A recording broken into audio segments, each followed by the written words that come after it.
শোনো না, বলছিলাম যে আজ আমার বাবা আসবে, ভাবছি তন্দুরি রুটি, শাহি পানির আর চিকেন কষা বানাবো। তুমি আসার সময় একটু চিকেন আর পানিরটা নিয়ে এসো না।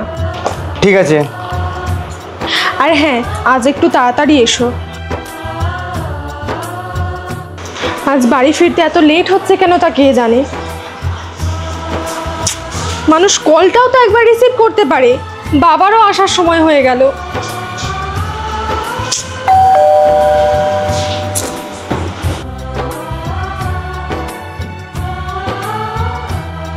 বাবা, তুমি ভেতরে এসো। তুমি একটু বসো, আমি জল নিয়ে আসছি। এই নাও।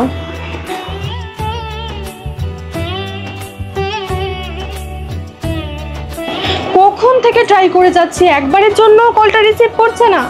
বাবাও এসেছে, এদিকে কি যে খেতে দেবো কিছুই বুঝতে পারছি না। বাড়িতে তো সেরকমও কিছু নেই।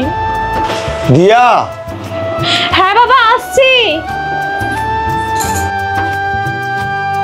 কিরে মা, বাবুর আসতে কি দেরি হবে? বুঝতে পারছি না গো বাবা, আজ মনে হয় তোমার জামাইয়ের অফিসের কাজের চাপটা একটু বেশিই আছে। ঠিক আছে, কোনো অসুবিধা নেই। আমার এইদিকে একটা দরকার ছিল, তাই ভাবলাম তোকে একবার দেখে যাই। শোন না, আর বেশি দেরি করা যাবে না, এবার তাহলে উঠি। খালি মুখে চলে যাবে? অন্তত একটু কিছু খেয়ে যাও।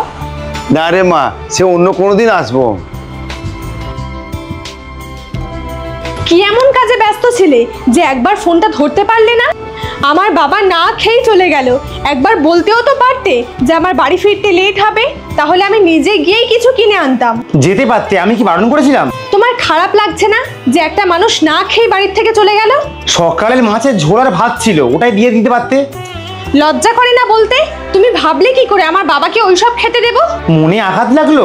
আমারও লাগে যখন তুমি আমার বাবা মায়ের সাথে এরকম ব্যবহার করো। শোনো না, আজ বাবা মা আসবে, ওনাদের জন্য ভালো কিছু বানিয়ে দিও। আমার মাথাটা না ভীষণ ব্যথা করছে। মনে হয় না আজকে কিছু রান্না করতে পারবো বলে।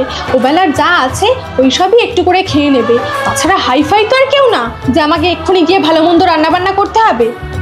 ওনারা এতদিন পরে আসছে, অ্যাটলিস্ট অল্প কিছু তো করতে পারো। এই আমাকে এত ফোর্স করো না তো। মনে করলে বাইরে থেকে খাবার অর্ডার করে নাও। আজকে আমি কিছুতেই রান্না করতে পারবো না। তুমি আমার ফ্যামিলি মেম্বারদের যতটা সম্মান করবে, আমি কিন্তু ঠিক ততটাই করব। মাথায় রাখবে, গিভ রেসপেক্ট, টেক রেসপেক্ট।